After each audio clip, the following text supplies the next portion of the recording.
to the channel. Today we're going to do another episode of Radiologist Reacts. Today I have picked the Radiology Medimoji by ZdoggMD. I'll link his channel in the description if you want to go watch some more of his videos. Before we get started, make sure you like, comment, and subscribe if you enjoy the content. It helps grow the channel. Without further ado, let's get into it. Well, hey, is this thing on? Is this recording? Hey, hello? First paragraph, I am a radiologist, period. Next paragraph, I like to do this because, comma, delete that, due to the... So the first thing, if you're not a radiologist, you'll notice that he's dictating, which is what it's called when we read the images. You know, we speak into essentially a microphone and it types out our report for us. And he'll mention later on in the video, but he's dictating as he's talking, which is funny because I've had attendings do this to me. If you ask them how they would phrase something, they'll say it as if they were dictating it. They'll say, you know, yada yada yada, comma, or yada yada yada, period, paragraph, next sentence, whatever. So he must either he uses dictation himself or he's heard radiologists do this in real life.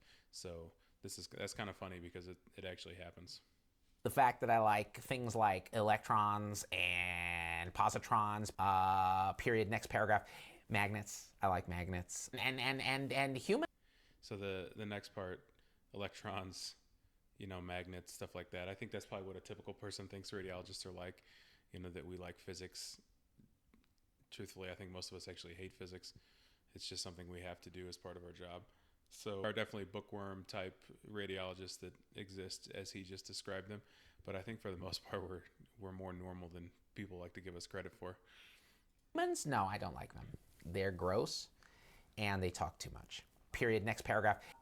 Wait, are we not dictating? So he goes on to mention we don't like humans. That part is true. I knew probably 5 minutes into my first encounter in medical school, or I was giving a patient history or whatever, I was like, I can't do this. So if you don't enjoy patient interaction, that kind of eliminates a lot of what you can do. And radiology is at the top of the list, probably. Radiology and pathology. Radiology still sees patients. We just don't see them as often as all the other specialties. So that part he nailed. And for me specifically, it definitely resonates because that was one of the biggest reasons I chose radiology over everything else. I like radiology. It's a fit for me. I get to hang out in a dark place because, you know, ooh, look at these eyes. And also... So that being in a dark place refers to the fact that we turn the lights off when we dictate. And this is more true than I would like to admit, because even in my everyday life now, I don't turn the lights on unless I absolutely have to. And that's because I don't turn the lights on at work. So 9-10 hours a day, my lights are off at work. When I come home, I don't want to turn the lights on. So that's actually pretty spot on. That I guess we're like Bane, you know, we were molded by the darkness. So I was in GATE, the gifted and talented education, because, you know, boop, boop, boop, boop, boop, boop, boop, boop, lots of brain power, boop, boop, boop, boop, very few friends, boop, boop. I have no fucking clue what GATE is. I'm sure there's different acronyms for it. He's just saying that radiologists, I guess, are smart, which is true. They have some of the higher test scores out of all the subspecialties. So that part is true. Just insert whatever your acronym is for gifted and talented. I think mine was gifted and talented. I wasn't in it, oddly enough, but that's what he's getting at. Except for Bob. Bob is the ultrasound tech. He and I are tight. We are homies. Bob is always, what do the kids say, slipping into my DMs or some such. Is that the right?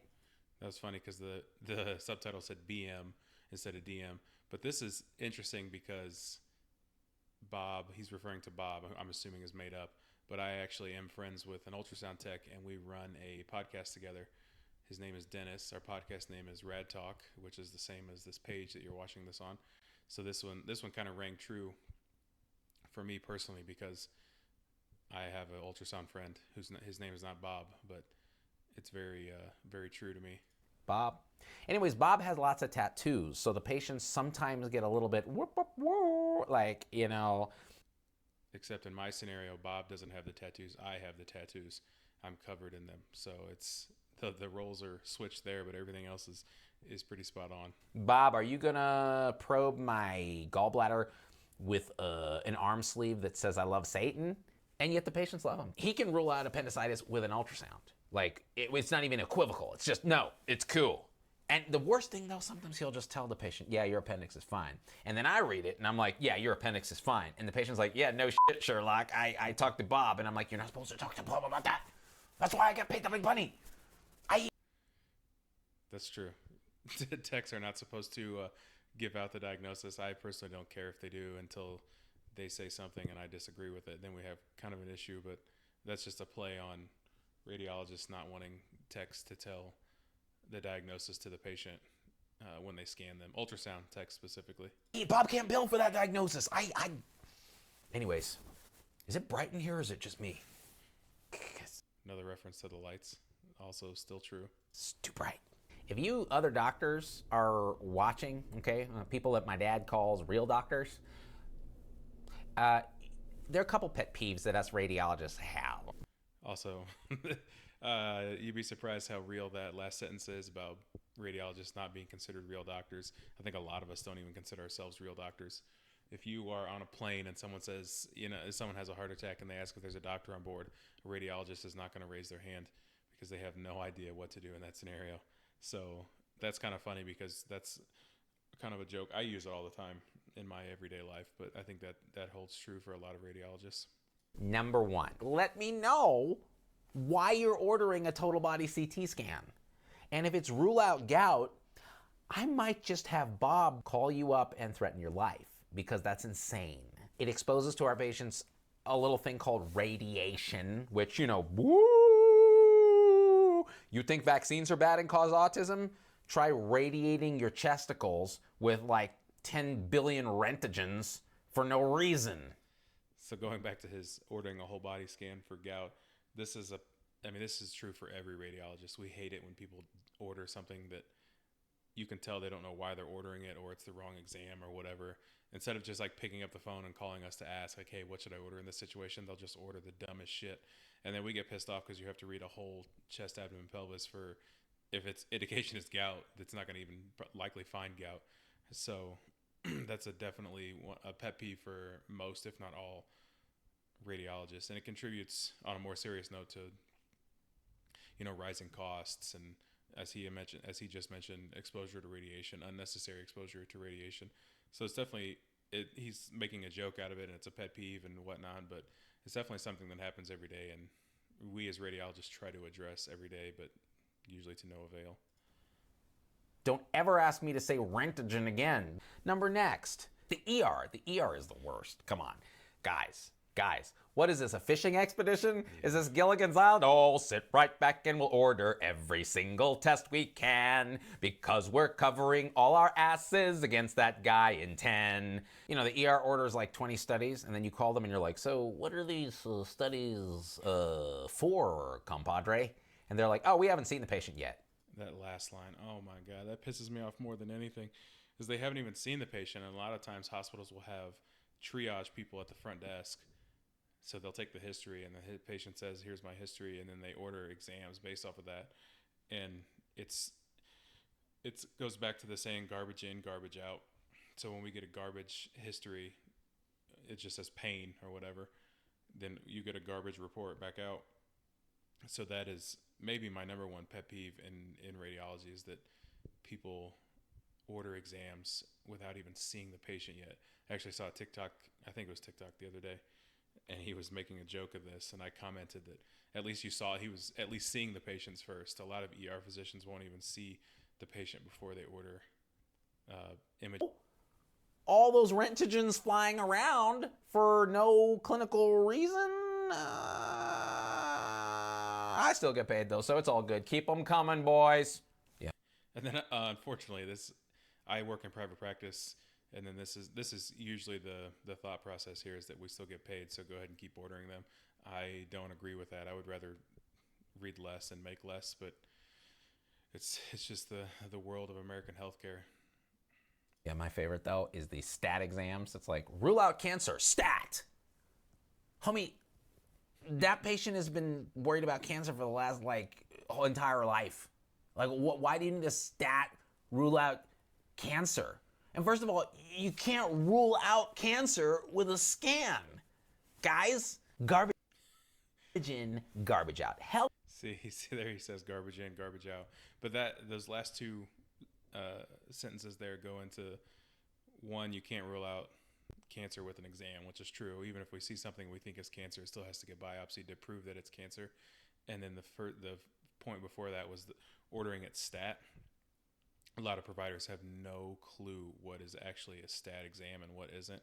Everything that comes out of the ED is stat, which is fine with me. But then there's a whole bunch of other stuff, inpatient and outpatient stuff that people order as stats, and I'm just like, this is not a stat exam. And a lot of it is, you got to do a full chest, abdomen, pelvis for a person that has cancer, and you're just like, this is crazy, you guys, because we have a certain amount of time for a stat to turn it around, to final sign. I think it's an hour, most places, 30 minutes to an hour.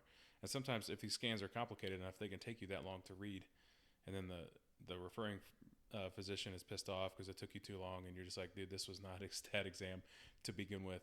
So there's definitely some education that needs to go on our end to the referring providers as to what is and what isn't a stat. Help me help you, help me help you, help us get the billing done so the CEO gets off our back. There's the main point of all of imaging right there. Is it makes a lot of money for the hospital, so everybody wants it done stat so they can get to the billing and coding, which is where they'll make the money for it. So then the hospital, and then there in turn the CEO can make money, which is another issue in and of itself. Here's the best thing. This primary care guy, okay, he calls up and he's like, yeah. I need some help figuring out how I'm supposed to treat this sarcoid. So could you help me with the sarcoid? And I'm like, bitch, I'm a radiologist. You're the doctor. He goes back to saying that we're not real doctors, which then he's going on here is very true. I have providers ask me all the time how to treat something, and I'm like, you do not want me telling you how to treat it. Generally, I try to have an idea of where the next step is. So if they have sarcoid, maybe they go see pulmonology. So I try to tell them that to at least give them something to go off of. But do not ask a radiologist how to treat something, because that is well outside of their wheelhouse. You're supposed to figure out how to treat it. I tell you whether there's something suggestive of sarcoid. Suggest clinical correlation. You're the damn clinical correlation, buddy. Okay? Get correlating. I actually have a job. Okay? I have to work every day. I read these films. I dictate. I'll suggest clinical correlation. So a lot of us do say suggest clinical correlation, which we have our reasons, right? Because there's a lot of things in imaging that can look similar. So if you're between three different things, then you have to, the clinical part will tell you if it's diagnosis X, Y, or Z. And a lot of times, like I said earlier, we don't have a history except for what the tech puts in, and it just says pain or something very generic, like they can't even localize the pain. So when we say suggest clinical correlation, sometimes it's real, sometimes it's kind of a passive aggressive a way for us to tell you guys to like fuck off and give us a better history or whatever the case is. So that's how I get paid. I don't go home until my shit's done. Y'all come into radiology and you're like, oh, I have a question about the scan. What are these white things right here? And I'm like, they're the spine. This shit happens all the time. Not so much in a private practice setting, but especially more so academics. You have people that come in and they want to ask questions, and you're just getting fucking hammered. The list is just exploding, and they always inevitably ask some stupid ass question like he just mentioned that is completely unrelated, doesn't matter whatsoever. And if you have a question with the radiologist, this sounds kind of pretentious, but make sure it's a good one. And just pick up the phone. You don't have to come to the reading room all the time unless you're like on the way. It's like on the way to wherever you're going. But this is another one of my biggest pet peeves is when people stop by to ask questions and it turns out to be the stupidest fucking question I've ever heard. The dictation is online. You can just check it out. Okay? Now, if you're coming down here. So that part, another one is we do things called tumor boards, multidisciplinary tumor board, where, surgeons, us, hem-onc will go in and we'll talk about tumor cases, cancer cases. And I get irked every time that radiology has to be there because I've literally created a report that tells you word for word what I saw on the scan. So I don't need to be there to then again go through the scan and just reread the report, which essentially is what most of us do. We just reread the report for the person that dictated the exam. That's a different story if you have like a specific question, but most of the time they don't, and they just want us to go over the findings again. So it's just a complete waste of time for radiology to be at these things. Here to give me some clinical information, like, oh, by the way, this guy took a bullet in his pee-pee, and that may explain the density that you're seeing. Well, that's helpful to me, because then I can dictate better. But otherwise, I don't like talking to human beings. So that goes back to garbage in, garbage out. If you're coming down or you call and you tell me that there's pertinent clinical information and it will change the diagnosis or how I dictate, then I do appreciate that part. So that goes back to me mentioning garbage in and garbage out. I may just be a radiologist here with the big eyes and the yacht because I'm rich, but I didn't get rich like not giving results that are going to potentially affect someone's life. So get your shit together. So you can make a living just giving shitty reports, but your colleagues will not appreciate it. Your ordering colleagues will not appreciate it. So he's definitely right here that, you know, if we say like chlorid clinically or whatever, then we've kind of given you our thoughts, and now it's kind of up to you to put it in a nice little package here. Here's your shit. Get it in a room, pull it together, and then just bundle it up. So I don't know. This part makes me think of Rick and Morty. I don't know if this came out before Rick and Morty, but it's the scene where Morty tells Summer to get her shit together. Well, then get your shit together. Get it all together and put it in a backpack. All your shit, so it's together. And if you gotta take it somewhere, you know? Take it to the shit store and sell it. Or put it in a shit museum. I don't care what you do. You just gotta get it together. Get your shit together. So there we have ZdoggMD's version of the Radiology Medimoji, which overall I think is hilarious. I like when other specialties can kind of jab at any specialty, but especially radiology. If you like the content, please like and subscribe, as it helps the channel grow. We just crossed 50 subscribers on YouTube, so we're on our way to 100. And I'll see you guys in the next one.